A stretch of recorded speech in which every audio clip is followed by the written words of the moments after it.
Peace, world. Welcome back to another episode of Retired Rec. You're here with your host, Khalif Wyatt. I want to thank you all for joining me again for another episode. Today, I'm recording with a heavy heart as my town is suffering.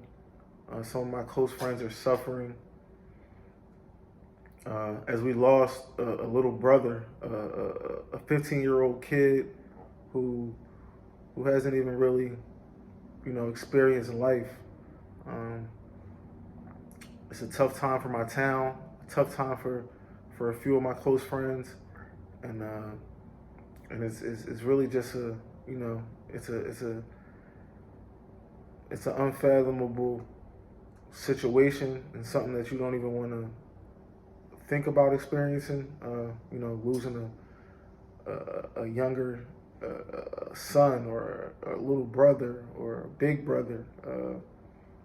It's just a super sad time for my town, and I just wanted to make sure I started this episode off with making sure to tell little Q to just rest in peace, and to that he was loved, and that people really cared about him, and he'll be missed by a lot of people, man, and he won't be forgotten. And just want everybody who tunes into this episode to send their well wishes to his family, as I know that they're going through it right now. And yeah, man, I'd be remiss if I didn't start the episode that way, just remembering him and making sure I shine some light on him and his family, and just just make sure you reach out and you just keep them in your prayers, because it's just a situation that you never want to see anybody go through. So once again, rest in peace, little Q. You'll be missed, and thank you for for blessing me with your presence at some point in your journey.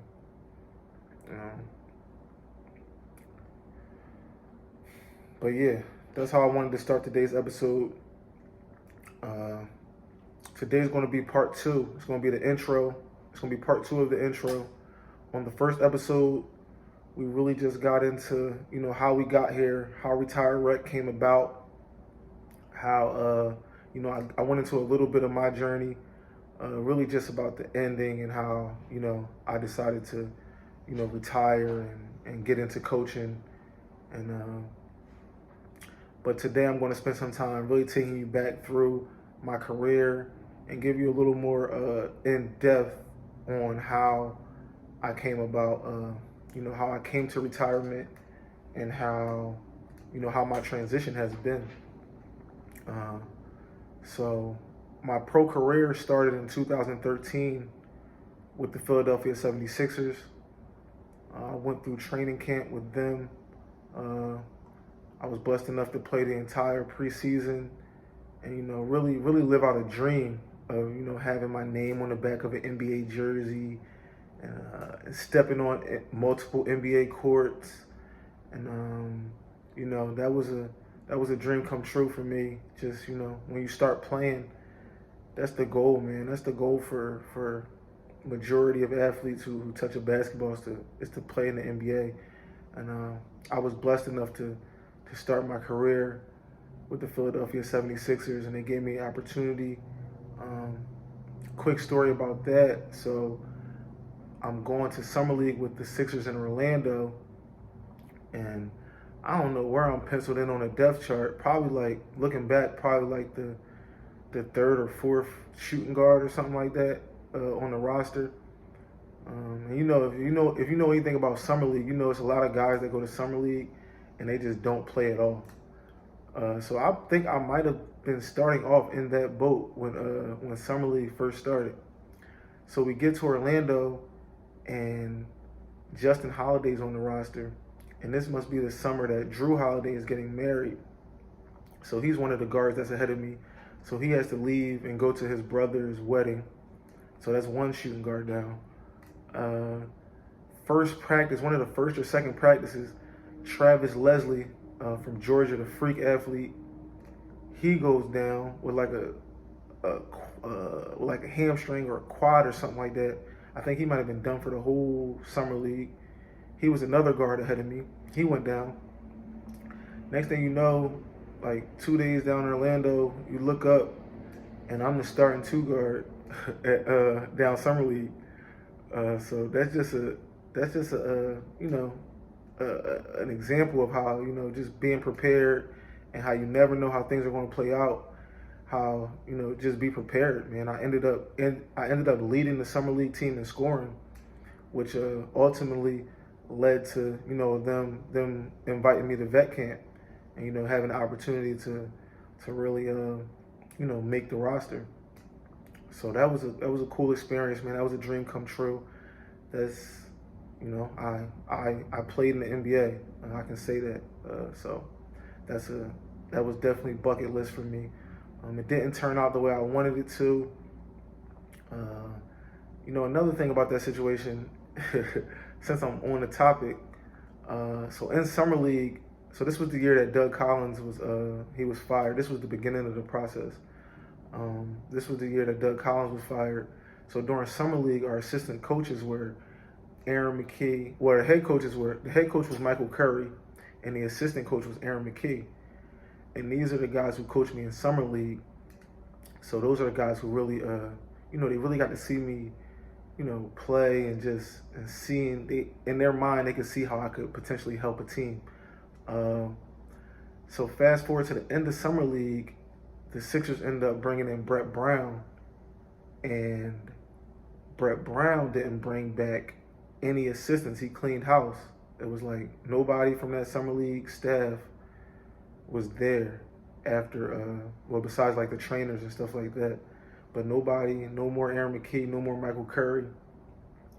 So I was coming in with a really fresh staff. I'm not even sure if Brett Brown even knew who I was as I was coming into camp. But that's just another example of just how you got to control the things you can control. Anything that's out of your power, just trying to control it is just a waste of energy. So really, just control the things in your reach.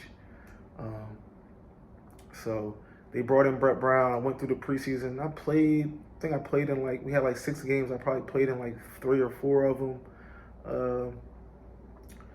Didn't really, do I think I should have made the team? I don't know. Was the opportunity go out there and, make plays and we really, really want to see you succeed? No.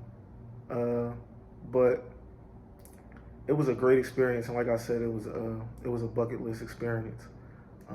So after the last preseason game, I got cut, and literally the next day, I want to say I got cut on October 28th or something like that, and on the 29th, I got a call from my agent. He's like, you got an offer to go to China. At this time, I knew nothing about China. I knew nothing about overseas basketball. I just knew that my agent called me and he said a contract, and he said a number that sounded to this day is just a great number. Even this memory is just a great memory, that call, because it was like I was in a somber place when I got cut, and this call, it literally it just shifted my whole mindset and my whole spirits. It really just lifted my spirits. He called me literally the next day and was like, "You got an offer to go to China. They need you there ASAP." So I got cut the 28th. I was in China November 1st. Mind you, I had never been away for any amount of time. I went to Vegas for pre-draft. I was there for about a month and a half. But I'm from Norristown, Pennsylvania. I went to Temple University, which is less than a half an hour away from my home that I grew up in. So I've never been away. So my first time being away from my home, from my family, from my city, I was going all the way to China. A 24-hour trek across the world to get to China. It was thinking back on it, was I nervous? Was I anxious or anything like that? Honestly, I didn't know what to expect. I just knew I was going to go play basketball. I knew I was going to go get paid to play basketball. but I had no briefing. I had no, this is what to expect when you get to China. Um, I just got on a flight and traveled 24 hours across the world to go play. So I went to China. I ended up playing for the best team in China, Guangdong Tigers. Um, and that was a great experience. That was a great first pro experience. Um, just the the experience in itself, just being a professional, is just different than college. So that as a first experience to being a pro was really good. We did a lot of traveling. We, had some really good teammates. I played with Josh Powell, NBA champion. I played with Yi Jillian, who was in the NBA for a while as a Chinese guy. He was like Chinese LeBron James over there. He had to like take separate buses, and like he would get mobbed in airports, and like that was just cool to experience. Like I was around like a real Chinese superstar, who was super humble and super competitive and a great teammate. Shout out to Yi. But yeah, that was my first pro experience. So I went through that season. I ended up, so funny story about China, I ended up not finishing the season in China, because the team was doing well. And this is another thing about not being briefed and just not knowing and not asking the right questions and not really, having any experience in overseas basketball. So I know now, but going to China as an American, as an import, as a guard, for sure, they want you to score the ball. Like, guys in China have crazy numbers, 30s, 31s, 32, 33s a game. So they want you to score the ball. That's their thing over there for imports. They bring you in really to score the ball. So my whole thing is I was a scorer, but I was never like a go out there and gotta go get 30 mindset kind of guy. I was always like, I'm trying to win. I'm trying to, play good team basketball. It just so happens that on most of my teams that I'm the leading scorer. It's not a forced thing. It's just the way things have been. So in China, I was averaging like 19 points a game, like 6 assists. And my team we were in first place by like 6 games. Like we were playing really well. We lost like 2 games my whole time there. And they ended up maybe like 2 games before the end of the regular season, they ended up, releasing me. And really, who they bring in? They brought in, they brought in some NBA veteran. Forget his name. They brought in some NBA veteran to end the year, and for the playoffs. And I mean, that was my first time ever being cut. Was I upset initially? But they ended up, they paid me all my money, like for the full season, and I wanted to really finish that through, just as a competitor, just to finish that season and then to play in the playoffs over there. It would have been a great experience, and the team I was on, they were used to winning the championship, so that was the expectation. So they decided to go with somebody else for the end of the season and for the playoffs. They ended up not winning the championship that year, so the decision didn't really turn out the way they expected. But all in all, China was a great experience, something I'll never forget. And that was the start of my pro career, after, the start of my overseas professional career. So I got back like mid-February, March, and I got a chance to actually go right to the D League. So I didn't even come home. I think I might have came home for a day or two. They put me in the D League draft pool. I was in there for like 24 hours, and the Springfield Armor picked me up, who were the Brooklyn Nets affiliate. They picked me up ASAP, and I went right out to Springfield, Massachusetts, to play with those guys. And I was coached by a Philadelphia legend, Doug Overton. Shout out to him. He helped me a lot throughout the early part of my career. That was my rookie year. It was my first year as a pro. So he helped me a lot that year. He gave me an opportunity to play right away. I came in, I played, I contributed. I met some of my really, really good friends till this day, man. Darius Johnson Odom, Larry Anderson, L.D. Williams, Bruce Massey. That group that I was with out there, man, we were really close knit, and we're still friends to this day. And that was a special experience for me. That D League team, we were trying to make the playoffs. Like when I got there, it was maybe like a month and a half, 2 months left, and we were trying to make the playoffs. So we were really trying to lock in. AD, I didn't say AD. Shout out my guy Adonis Thomas, man. That's my guy too. He actually got a call up when we were in the G League, when we were in the D League, with the D League at the time. He got a call up, man. You couldn't tell who got the call up when he got the call up. That's how close knit we were, man. When he got the call up and they said, "AD, you going to Orlando?" I swear you could not tell which one of the players on the team got the call up. That's how excited everybody was for AD, man. Yeah, shout out to AD. I forgot his name when I was naming the guys. But yeah, that was a great group. That was a great experience as a pro. Great introduction. A great coach, Doug Overton, who really taught me a lot and helped me, really, nurture some professional skills, some professionalism. So shout out to all them guys. So I finished that year there, and then I went to Israel. That was my first job in quote unquote Europe. I went to Israel, and I'm thinking back to when I'm deciding to go to Israel, and one thing I do now that I did towards the end of my career that I didn't do at the beginning of my career, that I would advise all players who are going overseas to do, is look up the roster and of the team that you're going to.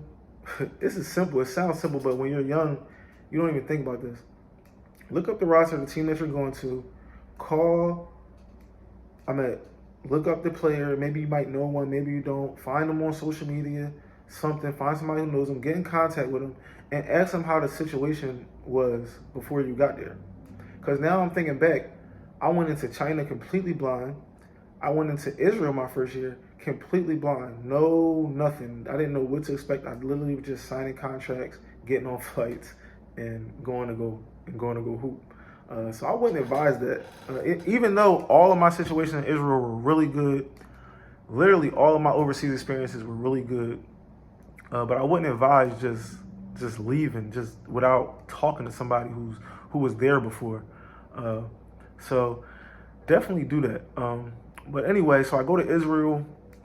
I go to Eilat. I'm in Eilat, southern Israel. Super hot, super nice place, man. It's like a vacation spot in Israel. Super dope experience for your first Europe trip, or first, Israel's not really considered Europe, but quote unquote.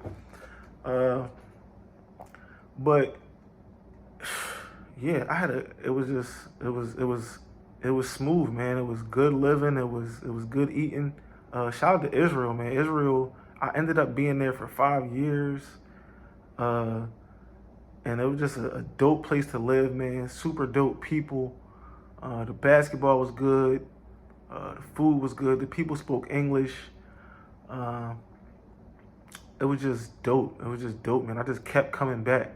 Because it was like, I got to the point where, like, if somebody was offering me similar money somewhere else, I would just go back to Israel. just because I'm like, I'm gonna live good out here. Like, I'm gonna enjoy my life. I'm not gonna,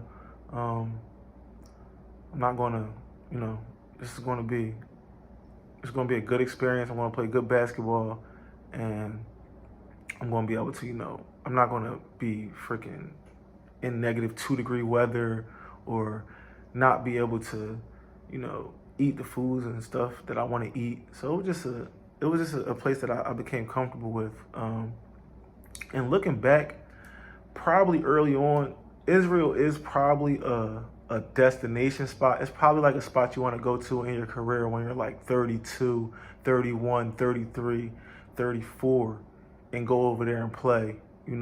When you're 24, 25, 26, you're looking to grow your career in Europe, it could be a start. It could be a year one, but I wouldn't get caught up and just keep going back to Israel, because, you want to, at the end of the day, you want to expand your market, and you want to, you want to challenge yourself early rather than late. So if I could go back, I probably would have did like 2 years in Israel, and then I would have went and challenged myself somewhere in Europe, like a France or Spain or something like that. But looking back, I was just like, man, look, I'm gonna keep going back here. I'm enjoying my life here. Like, I feel like I'm at home. Like, I'm just chilling. I'm playing basketball. I'm playing good basketball. The people are dope. The food is good. The weather is amazing. I'm chilling. So that's what I decided to do, man. Israel was dope. Playing was dope. I met some great coaches in Israel. Some of my best coaches were in Israel. Shout out to Dan Shamir. That's the coach that brought me to Israel. He actually brought me to Israel twice. Once for Eilat, once for Halon, twice for Halon, matter of fact. So he brought me to Israel 3 times. So shout out to Dan Shamir, man. He's the best professional coach I ever had. Super great with X's and O's. Super great players coach. Really knows the game. Really knows his stuff. I know he was in Australia last time I checked. I'm not sure where he's at now, but he's been climbing the ladder ever since he was coaching me. So man, just shout out to Dan Shamir. So let's fast forward to 2017. So this is my third year. This is my third year in Israel. So we're in Israel. So this is the year. So mind you, I said if I could do it again, I would do 2 years in Israel, and then I would go challenge myself somewhere in Europe. So looking back, that was kind of my mindset. So now we're coming into my third year in Israel, and I'm like, you know what?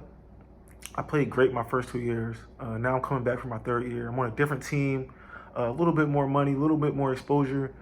But I'm like, you know what?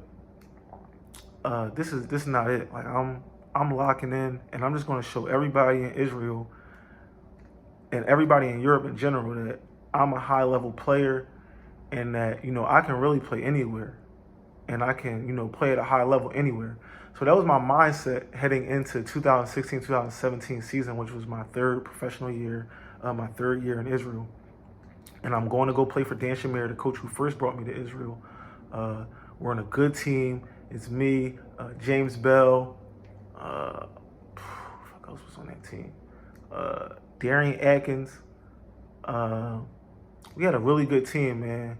A really good team. Like a good group of guys. And we had Dan Shamir. So this 2017 season, I go out there, and I told you what my mindset was approaching the season, and that was never my mindset. Going into season, my mindset was usually just produce and win as many games as possible. I never really went into a season with the mindset of like, I'm gonna separate myself from everybody and just dominate and just show everybody that I'm the best player in this country. That's how I felt in 2016, 2017. So I entered the season with that attitude. I had my coach who really trusted me and really knew my game, and that helps a lot.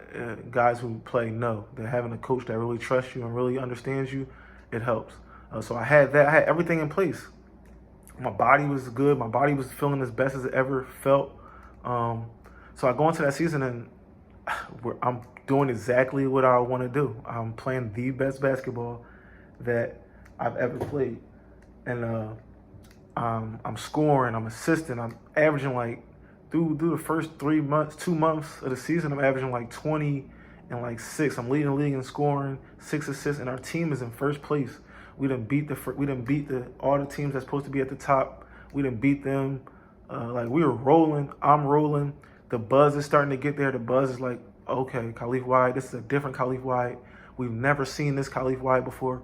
So literally everything is in place. Like, I'm like, all right, cool. I'm already fielding offers for next year. Like, my agent is like, yeah, man, like, this is it. This is what we've been waiting for. So I'm just in a groove, man. I'm super confident. I'm super locked in with my teammates, man. And like, the goal is to win a championship in Israel, to win MVP, and to elevate and go play at the highest levels of Europe. That was my goals going into 2016, 2017. And that's exactly what I was on pace to do. So let's fast forward to February of that year. We're still rolling. We're still in first place. I'm still leading the league in scoring. I'm still averaging 6 assists, doing everything that I set out to do. And we go into a game. It's a home game versus Rishon. And I'm excited for it, man. I'm rolling, like I'm feeling good. I like my matchup in this game. I'm like, this is one of the games where I feel like, I know exactly how I'm about to eat. I was excited about that game. That was the thoughts I remember going into it. I remember I had a great warm up and everything. Like, I was excited for this game. It was a different kind of game. It was like early during the day, I want to say, and I was just like mentally and physically, I believed, prepared at the time. Long story short, man, I go into this game in February and I make a play that I guess a play that I've made 100 million times, man, in my life. I just got a steal. I went on a fast break. I went to lean into the defender for the layup, and when I leaned in and I dipped and I planted that leg, it just and I just hopped off. I walked off to the back, and I'm like, I'm screaming. And that day I tore my ACL. I tore my ACL. The first time I've ever been injured. First time I've ever missed a game due to injury. The first time anything, man. The first time I ever been injured was February 2017. And I just remember, the love. First of all, I remember the love that I got from Israel. They showered me. Like, once I got hurt, because I was one of their favorites, man. I was scoring that thing. I was playing. I was excited to watch. I was really playing at a high level. But they showered me with love, man. They came to my apartment the next day, like, man, don't worry about it. I think I got a video. I had put it on Facebook. They came to my house, like, man, don't worry about it. You're still our MVP. They had your boy out there crying, man. I'm out there crying and just like, damn, man. Like, I was on pace to do everything that I wanted to do with this basketball, man. And this was just a minor setback. So I was super sad, man. I spent about 3-4 days. Man, shout out to my mom. My mom flew right to Israel. Like, she came to Israel, like, she had came to Israel before the visit. But once I got hurt, she like, because I was going to stay out there and do my rehab and stuff like that. She like, boy, you're not staying out there by yourself. Shout out to my mom. She came out there ASAP, was right out there with me, holding me down while I was out there injured and going through it, man. I was going through it early on, man. But I want to say like a weekend, man, I really just had a shift in mindset where it was like, all right, like, you're hurt, you're down, but like, what's next? Like, what can you do, that you haven't been doing? And, so I just really used that time. Shout out to one of my close friends, Chris Darden. He's a super entrepreneur, and that's what he's been on for a while. And I was nowhere near an entrepreneurial spirit, entrepreneurial mindset. I was strictly on being a high-level basketball player. But he introduced some concepts, and it really just stuck with me. It was like, man, like, you're not playing. What if you never can play again? Like, what are you going to do? What are you passionate about?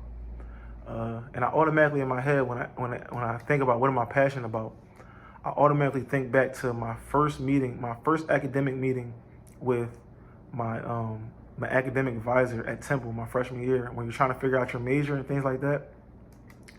He's like, what are you passionate about? What do you like to do outside of basketball? I'm like, I don't know. Like, I'm like, I like to work with kids.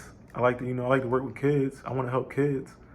And he was like, all right, well then, like, you can be an education major, or you can be a social work major. And he was like, to be an education major, you need to have a 3.0 GPA.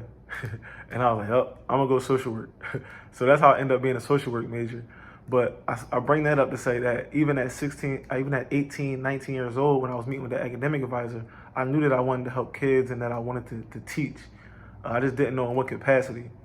So fast forward back to my injury and my time down, it really, it gave me some time to sit back and draw some things up, man, and get active with, my passion outside of basketball, which was teaching and being around kids and helping the youth.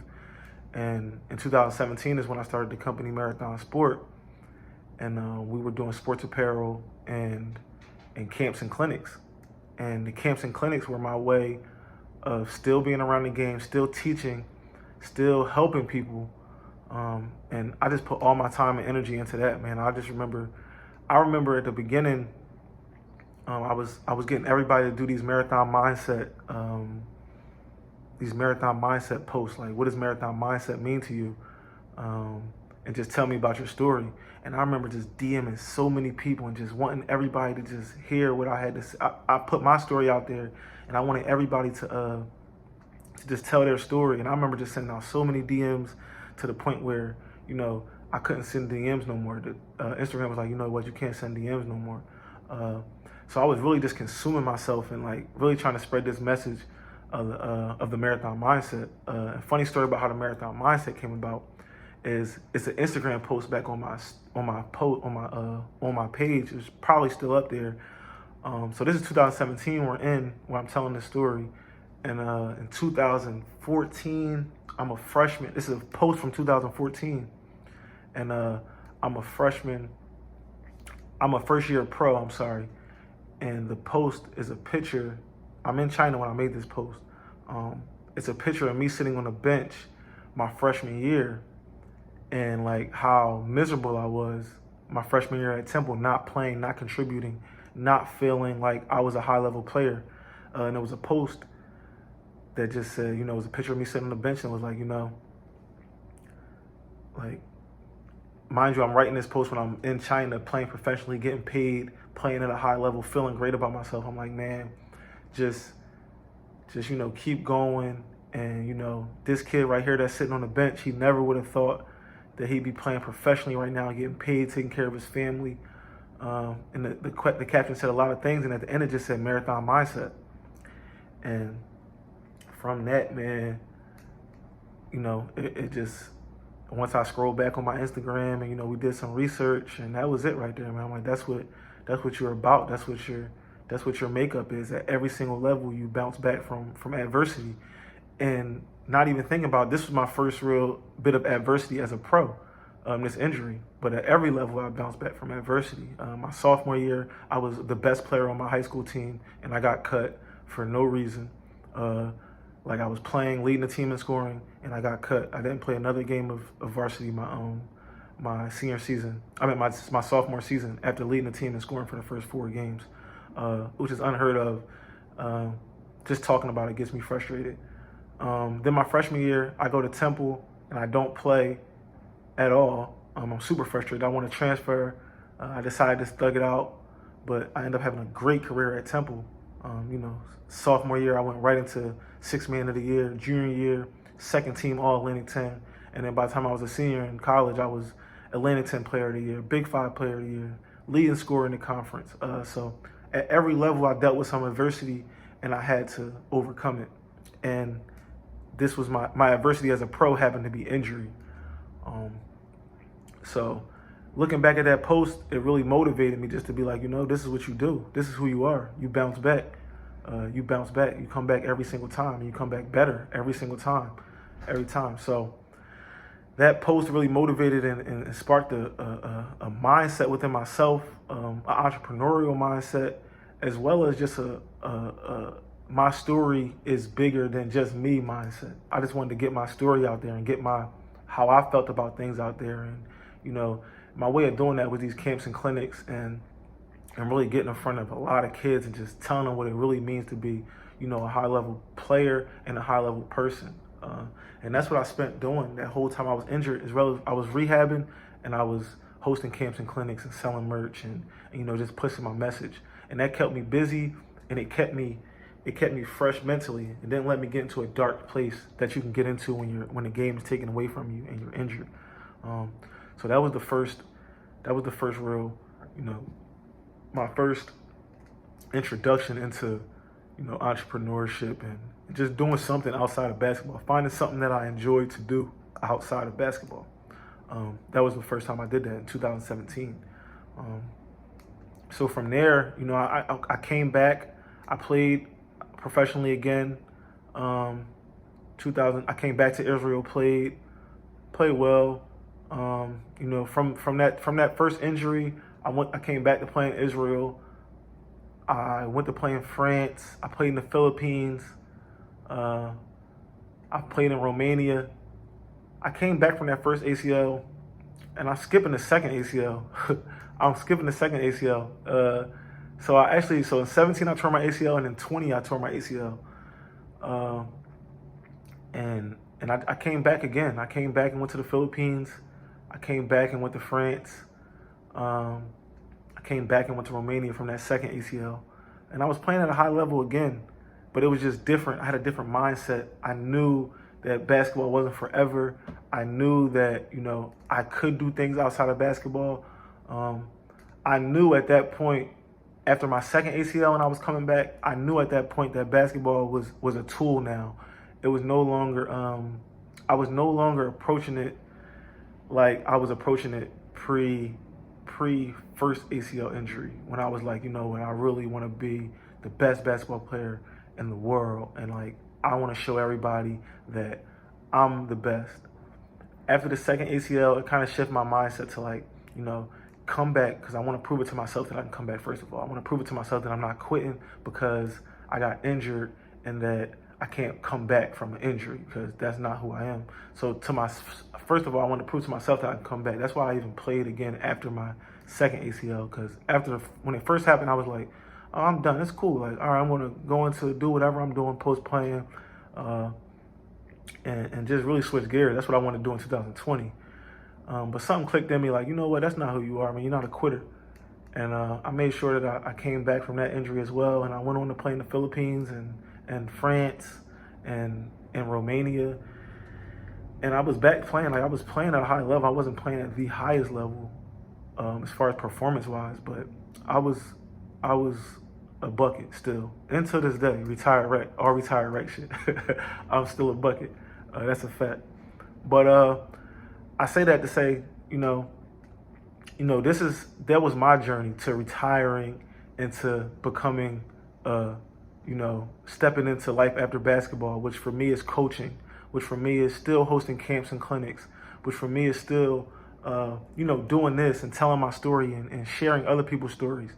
That was my journey into retirement and just how it came about. And a lot of people like to call my transition easier. From the outside looking in, it looks like, dang, Leaf, like, you got Marathon Sport rolling, and like you playing, and then you just step out of retirement, you step into a coaching job.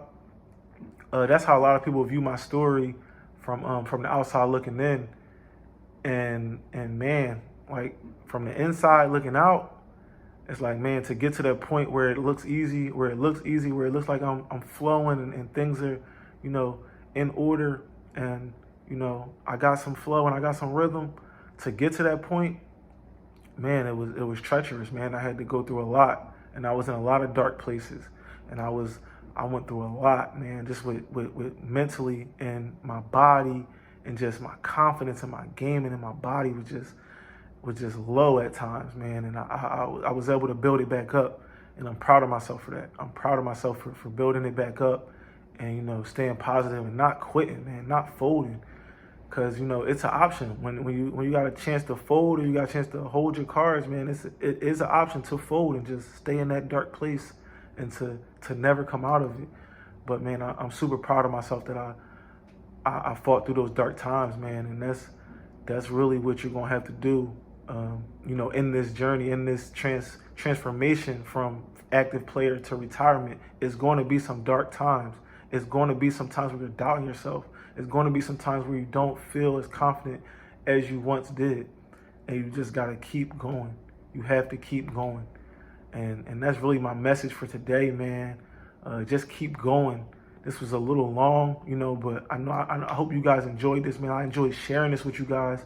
And yeah, I'm looking forward to hearing stories of other athletes and other people who I know went through tough things to get to what you guys see as an easy transformation or a quick transition into post-career. I know it wasn't easy, man. Definitely not mentally, just because you get so wrapped up in being an athlete and being this basketball player persona that, getting out of it and really believing in yourself in another way is not easy. So that's just one of the reasons why I created this platform, because I actually going through it, I admire seeing other people who went through it, who I knew went through it, who got through it. It's super admirable, and I look forward to sharing the stories of a lot of people with you guys, and really just continuing to build, man. Thanks for listening, and make sure y'all tune into the next episode where I'm going to have guests on. This is part 2 of the intro right here. Make sure y'all follow us on the gram at Retired Rec. Make sure y'all, that's where all the updates are going to be. All the new guests, everything, man. And I just appreciate y'all for joining me, and I'll see y'all next episode. Peace.